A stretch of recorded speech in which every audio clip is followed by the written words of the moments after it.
Hello everyone, my name is Akash, आपका गुरुजी। आज हम एक बहुत ही इम्पोर्टेंट वीडियो कर रहे हैं जहाँ पे एक बहुत ही इम्पोर्टेंट प्रश्न जब आपके सामने आता है कि क्या मुझे ड्रॉप लेना चाहिए कि नहीं। तो आज इसी के बारे में हम चर्चा करेंगे कि क्या आपको एक और ड्रॉप लेना चाहिए तो क्या क्या चीज़ें आपके माइंड में होनी चाहिए।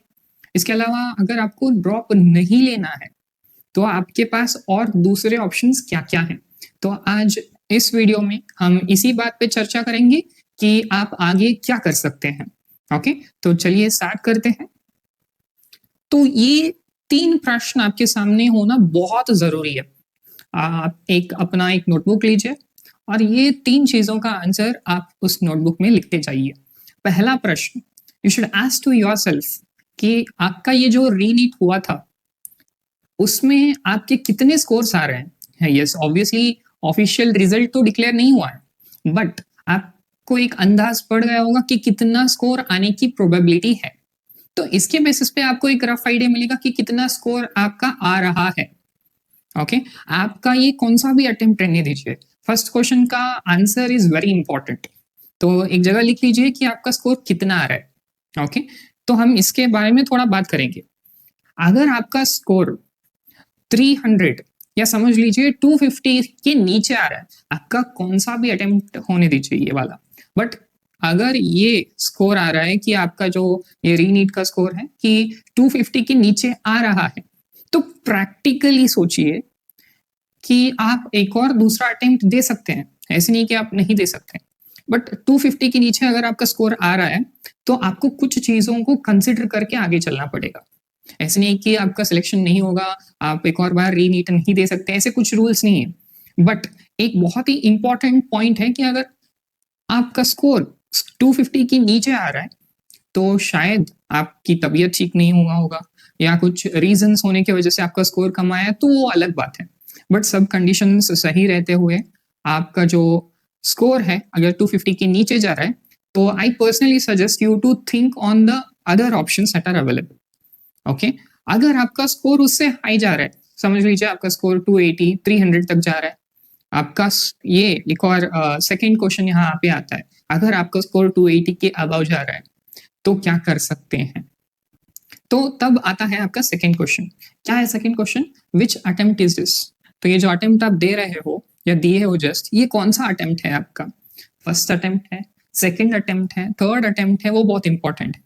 या एक आप रेगुलर 12th स्टैंडर्ड के स्टूडेंट हो जहाँ पे आपने 12th खत्म कर दिया और नीट का एग्जाम दे दिया और आपका स्कोर समवेयर अराउंड 300 और 300 से ऊपर आ रहा है।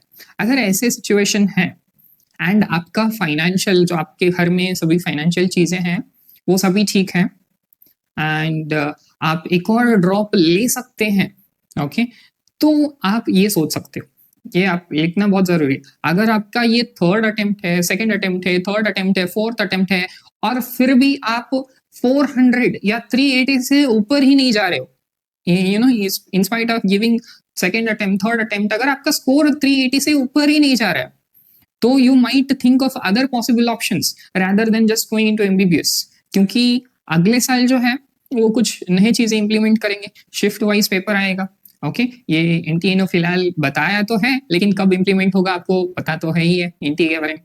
तो वो सेकेंडरी चीज है, वो सोचते हुए भी आपको आगे चलना पड़ेगा क्योंकि कैसे शिफ्ट वाइज अगर हुआ तो आपको क्या क्या चीजें को कंसिडर करना पड़ता है वो भी आपको ध्यान रखना पड़ेगा। बट एक चीज तो जरूर है, आजकल के यूट्यूबर्स तो बहुत आपने देखे होंगे कि ये आएगा वो आएगा, अरे आना तो कैसे भी आएगा, लेकिन आपका अगर स्टडी या कॉन्सेप्ट्स अगर आपके परफेक्ट हैं तो क्वेश्चंस कैसे भी आने दीजिए, आपको सॉल्व करना आना चाहिए।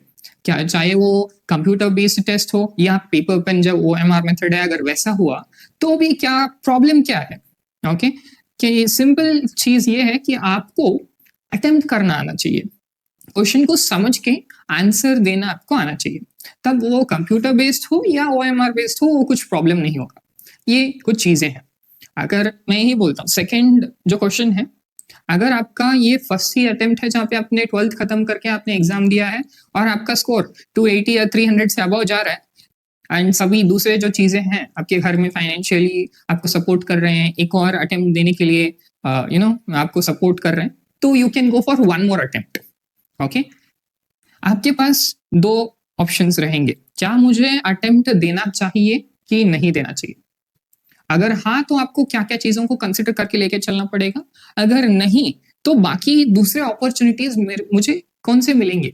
तो ये 2 विषय के ऊपर हम डिस्कस करेंगे, ओके? तो पहला जो ऑप्शन है, समझिए कि आपको एमबीबीएस ही करना है और आपको एम्स, ओके, कॉलेजेस में ही जाना है, all India institute of medical science में ही जाना है आपको, ओके?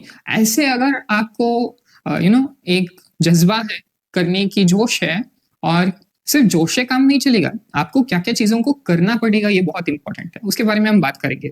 उससे पहले थोड़ा जान लेते हैं कि एक्चुअल में जो हमारे इंडिया में करंटली अवेलेबल मेडिकल सीट्स कितने हैं, ओके? समवेयर पकड़ के चलिए कि 1,30,000 अराउंड, उस फिगर के अराउंड क्या है हमारे पास मेडिकल कॉलेजेस, आई मीन ये बोल सकते हैं कि सीट्स हैं, गवर्नमेंट सीट्स हैं, ओके? जिसमें प्राइवेट कॉलेजेस के हो गए हो या गवर्नमेंट, दोनों को मिला के समवेयर अराउंड 1,30,000 के अराउंड आपको क्या मिलेंगे? एमबीबीएस सीट्स मिलेंगे इंडिया में, ओके?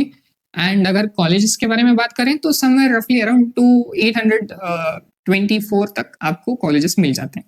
बट पेपर को अटेम्प्ट करने वाले संख्या क्या है आपको पता है? कि ये जो अभी रीनीट का पेपर हुआ या जो आप ये मई एग्जाम हुआ, समवेयर अराउंड 22 लाख पीपल ने एग्जाम दिया था। समझ लीजिए 22 में सिर्फ जो सीट्स हैं एमबीबीएस के वो हैं 1,30,000 के अराउंड। तो ऑलमोस्ट आपके 20 लाख जो स्टूडेंट्स हैं उनको तो नहीं मिलेगा, है ना? उनको तो सीट एमबीबीएस सीट ही नहीं मिलेगा। तो उनके पास क्या ऑप्शंस रह जाते हैं? ये जो आपको बहुत सारे ऐसे कोचिंग सेंटर्स मिलेंगे एंड वो आपको बताते रहेंगे कि हाँ, आप करोगे तो हो जाएगा। आज के इस दुनिया में आपको प्रैक्टिकल सोचना बहुत ज़रूरी है।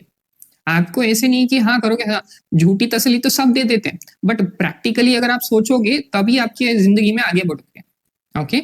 आपको सोचना पड़ेगा, बाकी चीज़ों को कंसिडर करते हुए चलना पड़ेगा।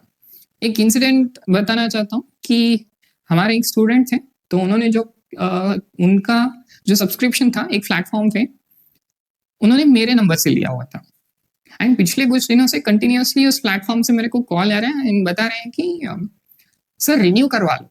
अभी तो रीनीट का रिजल्ट भी नहीं आया एंड वो बता रहे हैं कि रिन्यू करवा लो। ये तो बहुत ऐसे पैसे लेने वाली चीज़ हो गई कि अभी एग्ज़ाम खत्म नहीं हुआ, रिजल्ट नहीं आ रहा है और कॉल आ रहा है कि सर आप सब्सक्रिप्शन करवा लो।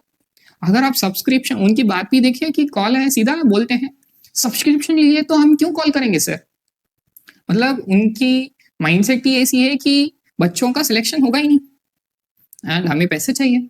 तो ये सब चीजें जो है ना, ये आजकल सब लोग कर रहे हैं एंड इसमें आपको फंसना नहीं है। ये एक दंगल की तरह है जहाँ पे जितना आप स्ट्रगल करेंगे उतना ही आप उसमें फंसते चले जाओगे। आपको क्लियर थॉट के साथ, एक स्ट्रेटेजी के साथ आगे बढ़ना है। तो चलिए हम देखते हैं कि क्या कर सकते हैं हम लोग, ओके? अगर आपने पहला ऑप्शन चुना है कि एमबीबीएस मुझे करना ही है, तो आपके पास क्या-क्या चीज़ों को कंसिडर करते हुए लेके चलना पड़ेगा। चैलेंजेस, पहला चैलेंज तो यही रहेगा कि सर मुझे ऑफलाइन करना चाहिए कि ऑनलाइन करना चाहिए? ये तो 2 ऑप्शंस है ना, या तो आप ऑनलाइन कोचिंग लॉन्ग टर्म ले सकते हो या तो ऑफलाइन कोचिंग लॉन्ग टर्म ले सकते हो। दोनों के अपने-अपने प्रोस एंड कॉन्स हैं, ये आपको ध्यान में रखना पड़ेगा, ओके? कुछ ऐसे प्रोस एंड कॉन्स दोनों के बारे में बताता हूँ, फिर आप डिसाइड कर लो कि आपको कौन-सा चुनना है, ओके?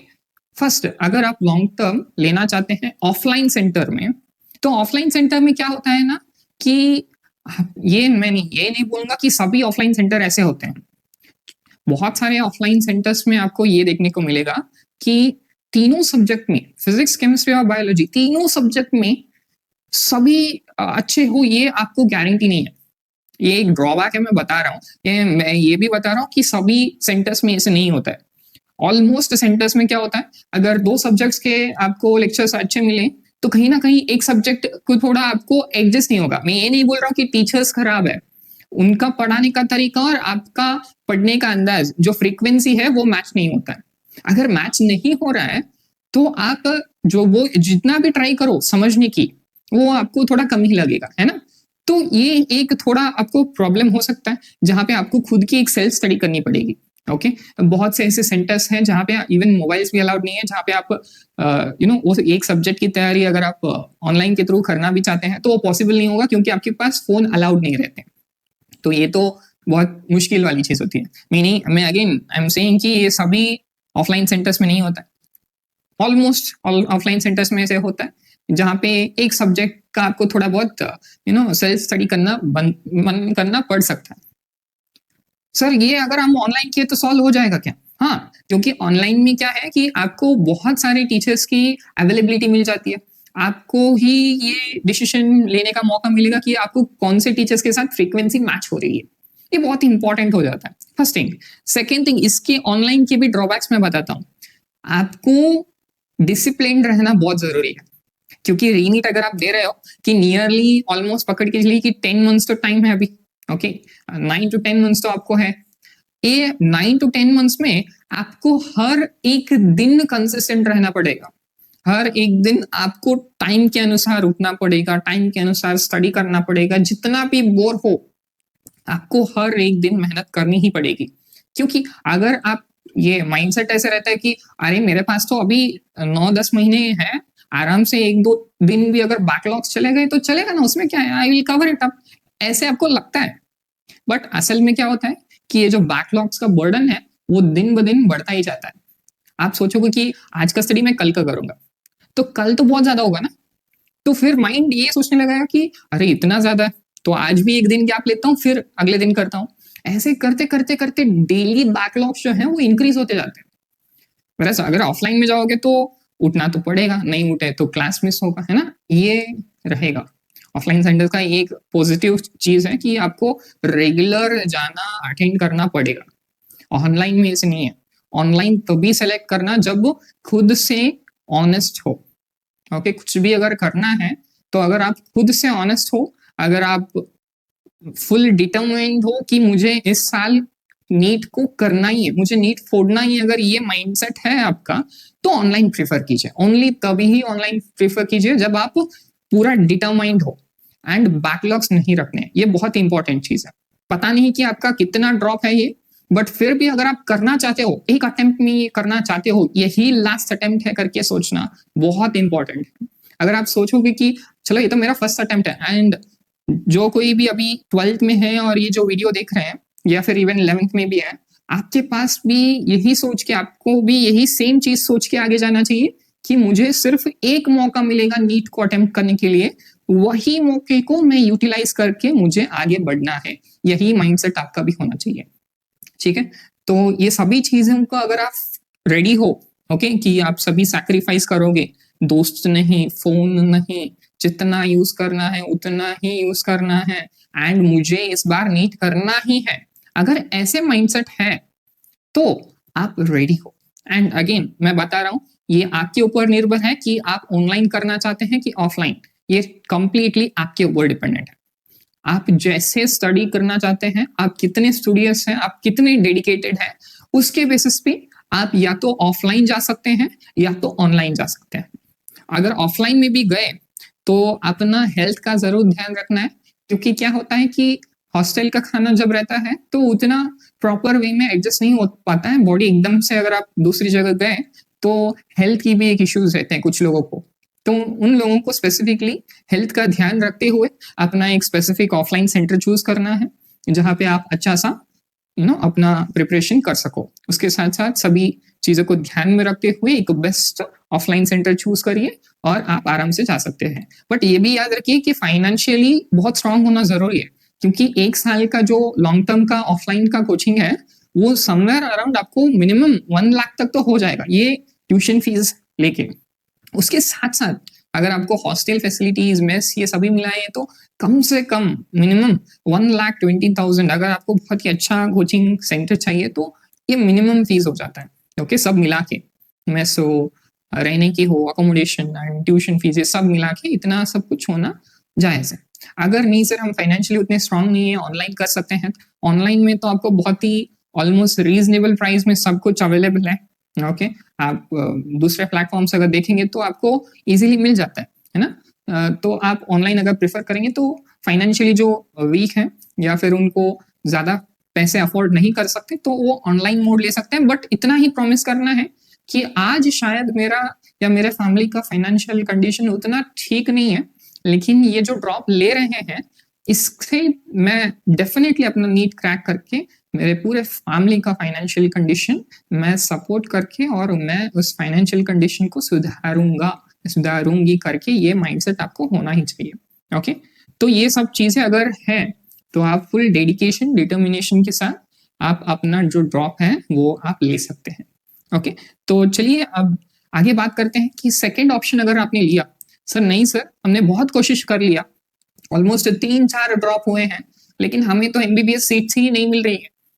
आप शायद ये बहुत कैटेगरी भी बहुत एक इंपॉर्टेंट रोल प्ले करती है, जहाँ पे आप कौन से कैटेगरी से बिलोंग करते हो उसके बेसिस पे आपकी रैंकिंग आती है। आपकी शायद पहली ड्रॉप हो या ड्रॉप नहीं हो, या आपने कंटिन्यू अटेम्प्ट पीयूसी के 12th के बाद आपने नीट दिया हो, या आपका थर्ड ड्रॉप हो, कौन से भी आप अगर ईयर में ड्रॉप आउट किए हो और अपना एग्जाम दिए हो, एक और ड्रॉप आपको पॉसिबल नहीं है, तो आप क्या कर सकते हो? आपको तो मेडिकल लाइन में ही जाना है, लेकिन मार्क्स उतने अच्छे नहीं है जितने की एमबीबीएस सीट मिल सके। ना तो ऑल इंडिया रैंक में आया है, ना तो स्टेट कोटा में आया है कि आपको एमबीबीएस सीट मिल सके, बट अच्छा है स्कोर। अगर ऐसा है आपका कंडीशन तो एमबीबीएस सीट तो नहीं मिल रहा है, तो क्या कर सकते हैं आप बीडीएस ट्राई कर सकते हैं, बैचलर ऑफ डेंटल सर्जरी। वो भी नीट के बेसिस पे, नीट के स्कोर के बेसिस पे आपको बीडीएस मिल सकता है। सर उतना भी अच्छा स्कोर नहीं आया तो क्या कर सकते हैं, आयुर्वेदा में ट्राई कर सकते हैं, बीएमएस। सर वो नहीं तो आप क्या दूसरे ऑप्शंस क्या है, बीएचएमएस होम्योपैथिक आप ट्राई कर सकते हो। सर वो भी नहीं तो बीयूएमएस, ओके, यूनानी। आपने शायद आयुष का नाम सुना होगा। ओके, हमारे पूरे भारत में जो डिफरेंट तरीके के मेडिसिनल सिस्टम जो है उसमें आप तो आयुर्वेदा, यूनानी, योगा, नेचुरोपैथी, ओके, होम्योपैथी, सभी दूसरे ऑप्शंस हैं जहां पे आप ट्राई कर सकते हो। ओके, ये कुछ चीजें हैं। बीवीएससी मतलब बैचलर ऑफ वेटरनरी साइंस, जहां पे आप क्या कर सकते हैं कि आप इसका जो सिलेक्शन है वो कुछ स्टेट्स में नीट के रिजल्ट के बेसिस पे ही होता है, एंड कुछ जगह ऐसा है कि सीईटी के थ्रू होता है। तो अगर आपका एक अच्छा सीईटी रैंक आए तो you can go for veterinary science as well, नहीं तो आप बीएनवाईएसपी कर सकते हैं। इसके अलावा सर हम इन सभी में क्वालिफाई नहीं हुए हैं तो क्या करना है, बट मेडिकल फील्ड में ही रहना है सर, लेकिन मेरे दूसरे ऑप्शंस क्या हैं? तो आपके दूसरे ऑप्शंस बन जाते हैं ये। ओके, बीएससी नर्सिंग हो गया हो, ओके, ये भी आपको 4 ईयर का कोर्स हो जाता है। ये सभी जो है ऑलमोस्ट 4 इयर्स के कोर्सेस ही हो जाते हैं। बीपीटी मतलब फिजियोथेरेपी के जो डिग्री है उसे हम बीपीटी बोलते हैं। नेक्स्ट बीएमएलटी लैब टेक्नीशियन बन सकते हैं आप ये डिग्री करके। उसके बाद बीएससी रेडियोलॉजी। आज जो हम देखते हैं कि दूसरे आप जब भी एक्सरे करवाने जाते हैं, एमआरआई करने जाते हैं, स्कैनिंग करवाने जाते हैं, तो वहां पे जो व्यक्ति आपका स्कैनिंग करता है, ओके, वो कौन सी डिग्री करके ये सब कर रहा है, बीएससी रेडियोलॉजी। ओके, तो बीएससी रेडियोलॉजी करके एक इंसान जो है वो स्कैनिंग हो गया हो, एक्सरे हो गया हो, एमआरआई हो गया हो, सीटी स्कैनिंग हो गया, सभी कर सकते हैं। उसे हम यूजुअली रेडियोलॉजी टेक्नीशियन बोलते हैं। नहीं तो एनेस्थीसिया टेक्नोलॉजी। अगर आप को पता है, बहुत सारे मूवीज आप देखते होंगे जहाँ पे अगर ऑपरेशन थिएटर में ऑपरेशन करना होता है, सर्जरी करनी होती है, तो यूजुअली क्या करते हैं डॉक्टर्स, एक स्पेसिफिक पार्ट के ऊपर अगर ऑपरेट कर रहे हैं तो उस जगह को सुंद करना पड़ता है। ओके, तो उसके लिए क्या देना पड़ता है, एनेस्थीसिया। तो जो देने वाले व्यक्ति होते हैं वो क्या करते हैं, क्या करके आते हैं कि बीएससी एनेस्थीसिया टेक्नोलॉजी। ओके, तो ये भी आपको एक कोर्स हो जाता है, बैचलर डिग्री कोर्स है। Bachelor of science that's operation theatre technology, जहाँ पे ओटी जो डॉक्टर्स ऑपरेशन करते हैं उस ऑपरेशन थिएटर की टेक्नोलॉजिस्ट बन सकते हैं। Okay, BSc cardiac care technology, जहाँ पे हार्ट के रिलेटेड जो ऑपरेशंस हो रहते हैं या उसके रिलेटेड जो भी इंफॉर्मेशन रहती है वो सभी आपको इस डिग्री में आपको मिल जाएगा, या आप इस डिग्री के थ्रू कर सकते हैं। एंड बीएससी ऑप्टोमेट्री, ये आपके विजन के रिलेटेड है। तो आंखों का जो डॉक्टर रहते हैं, पहले आप उनको नहीं मिलते हैं, बहुत सारे ऐसे छोटे छोटे रूम्स होते हैं जहाँ पे आपको अलग अलग टेस्ट करवाया जाता है आपके आंखों के ऊपर। पहले तो कितना दिखता है वो सभी टेस्ट हुआ रहता है। वो सभी जो टेस्ट करने वाले व्यक्ति होते हैं they have come from BSc optometry. तो ये अप्लाइड या फिर पैरामेडिकल कोर्सेस हैं, अगर आपको प्योर मेडिकल कोर्सेस नहीं मिले तो। सर वो भी नहीं मिले तो और क्या ऑप्शंस है हमारे लिए? आपका आता है फार्मेसी कोर्सेस, ओके, जहाँ पे आप बी फार्मा कर सकते हैं, bachelor of pharmacy, D pharma कर सकते हैं, that is diploma in pharmacy. ये 4 साल का कोर्स है, ये ऑलमोस्ट 2 साल का कोर्स है। फार्म डी जो है ये 6 साल का कोर्स रहता है, जहाँ पे 1 ईयर इंटर्नशिप हो जाता है। तो ये सभी आपको, अगर पिछले जो चीजें हैं उनमें नहीं मिला है सीट्स, या अगर आप ये करना चाहते हैं तो ये सभी आप कर सकते हैं। इसमें से मोस्ट प्रेफरेबली अगर आप करना चाहो तो pharm D is a better choice over B pharma and D pharma, but it's a very long term course, you have to remember that.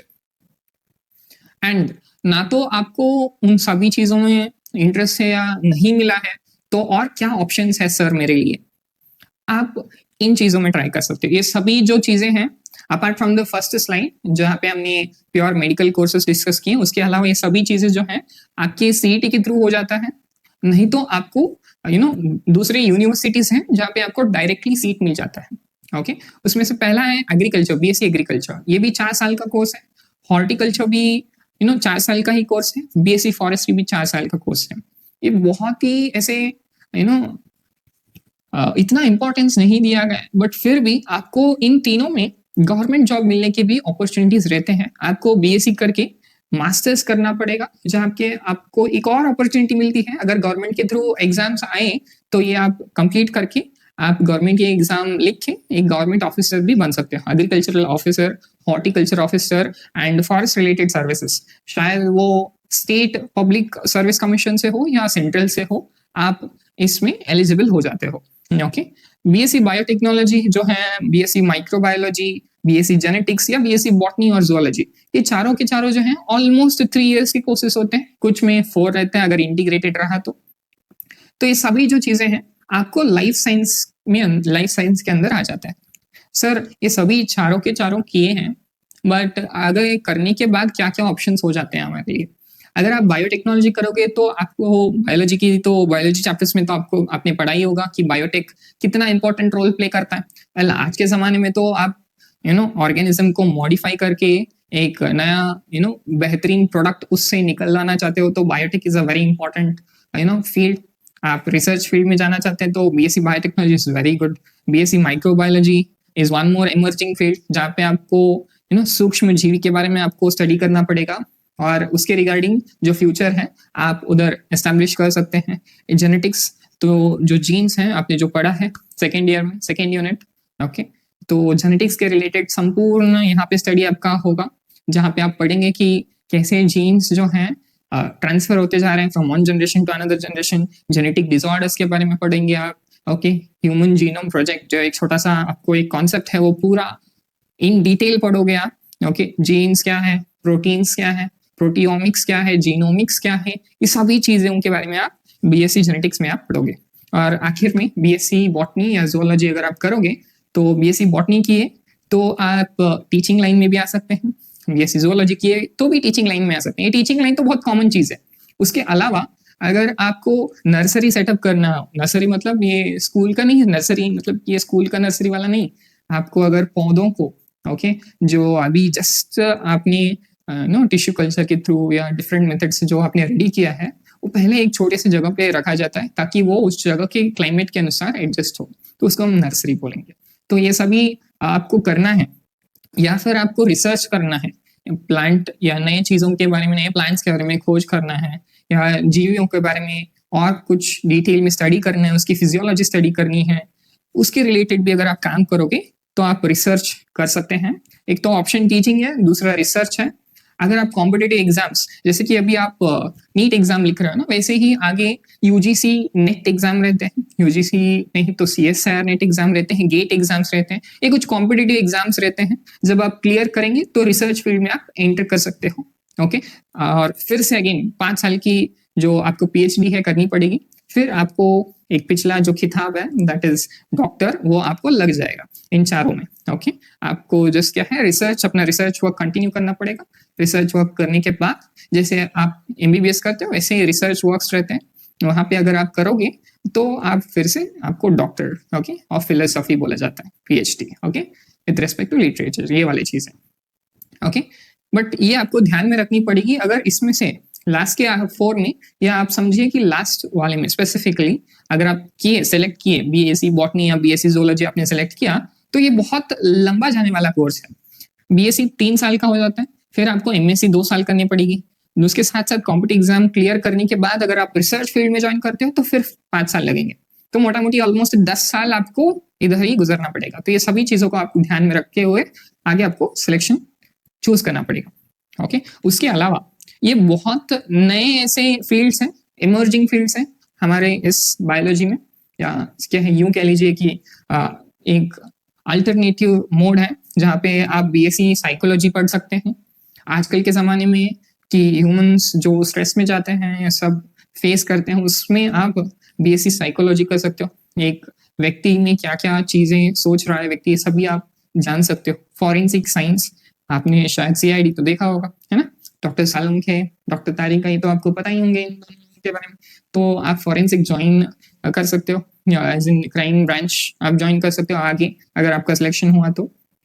फिर बीएससी बायो इन्फॉर्मेटिक्स एक ऐसी फील्ड है जहाँ पे आपको ये जो कंप्यूटर साइंस के रिलेटेड है और बायोलॉजी की जो इंपॉर्टेंट चीज़ों का है दोनों को मर्ज किए तो बायो इन्फॉर्मेटिक्स बन जाता है, जहाँ पे आप बहुत सारी चीज़ों के बारे में आप डाटा जो है कलेक्ट कर पा रहे हो और एक ही जगह पे आपको सभी डाटा मिल जाता है ओके।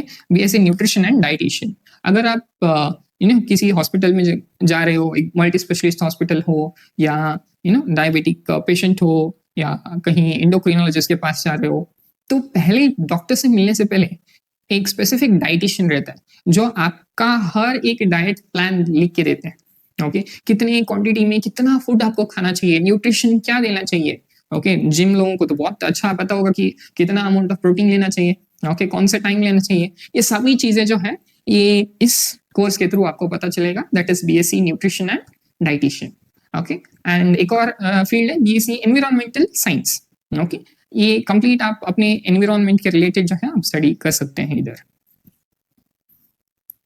तो ये एक छोटा सा समराइज्ड फॉर्म में है।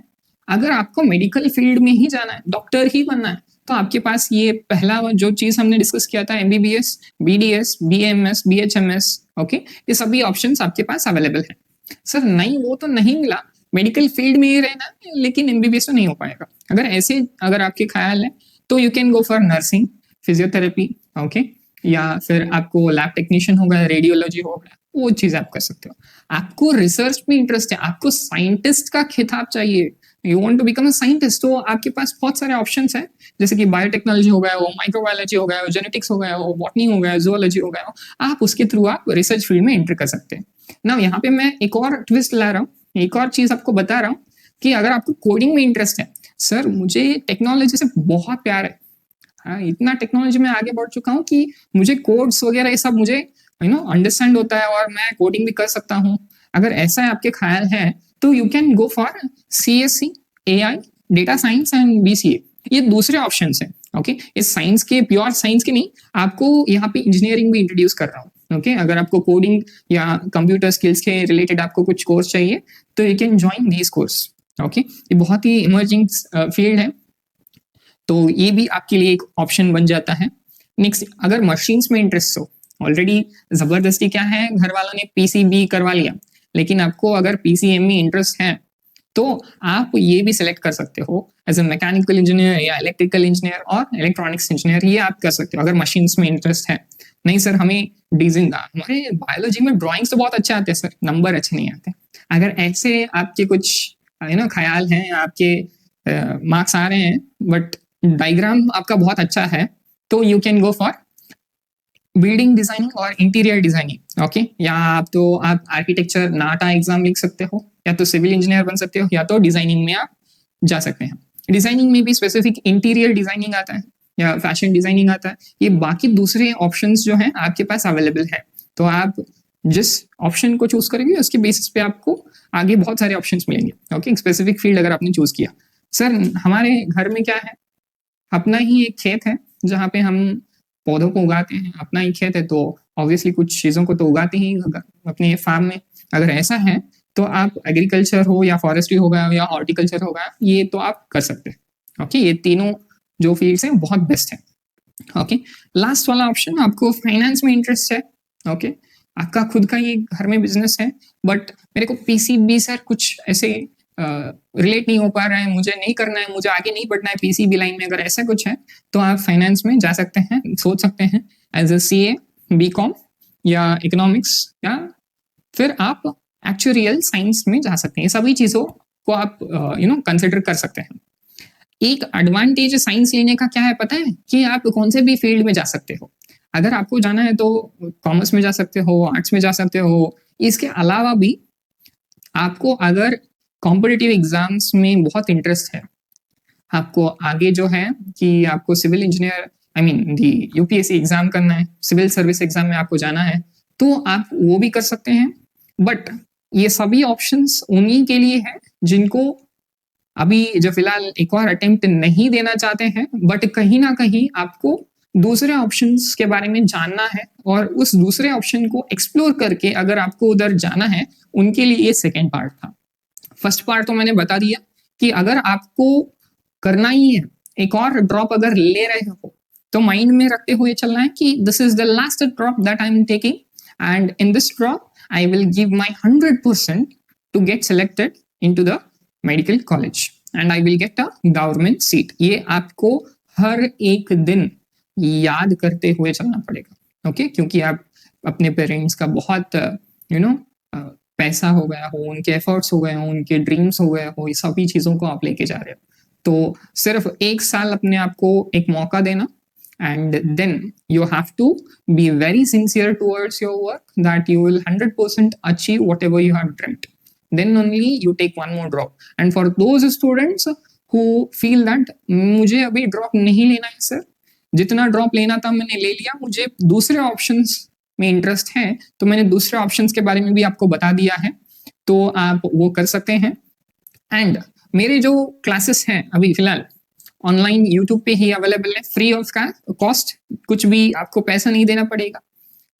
मंडे से क्लासेस शुरू होंगे, जहां पे फर्स्ट ईयर का फर्स्ट चैप्टर से हम शुरुआत करेंगे, द लिविंग वर्ल्ड।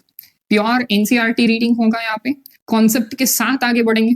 बहुत सारे एक और मैं जो ड्रॉप ले रहे हैं उनको बहुत एक इंपॉर्टेंट बात बताता हूँ कि यूट्यूब पे हो गया हो या इंस्टाग्राम पे हो गया हो, बहुत सारे आपको ऐसे लोग मिलेंगे जो बताएंगे ट्रिक समझो, ट्रिक, हर चीजों को ट्रिक में बता देना।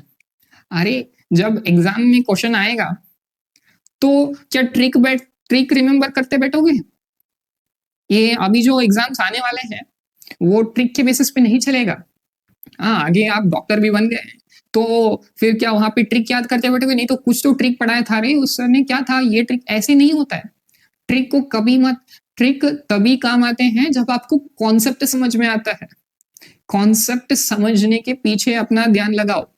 ट्रिक हमेशा काम नहीं आता है। ट्रिक तभी वर्क होता है जब आप कॉन्सेप्ट में स्ट्रांग हो। तो शॉर्टकट मत ढूंढना, हमेशा ट्रिक को तभी यूज करना जब कॉन्सेप्ट समझ में आ रहा है बट चीजों को याद करने में डिफिकल्टी हो रहा है। ओके, एंड बायोलॉजी एक ऐसे सब्जेक्ट है जहां पे आप कितना रिविजन करते हो उसके बेसिस पे आपको वो चीजों को जो है रिमेंबर करने में बहुत आसानी होगी। ओके, तो इसी के साथ मैं ये जो वीडियो है एंड करता हूँ। आशा करता हूँ कि आपके जो सवाल हैं या थोड़े बहुत उलझन में फंसे थे वो अभी क्लियर होंगे। May God bless you and may you choose the right path for your future. Okay, God bless you all. Thank you.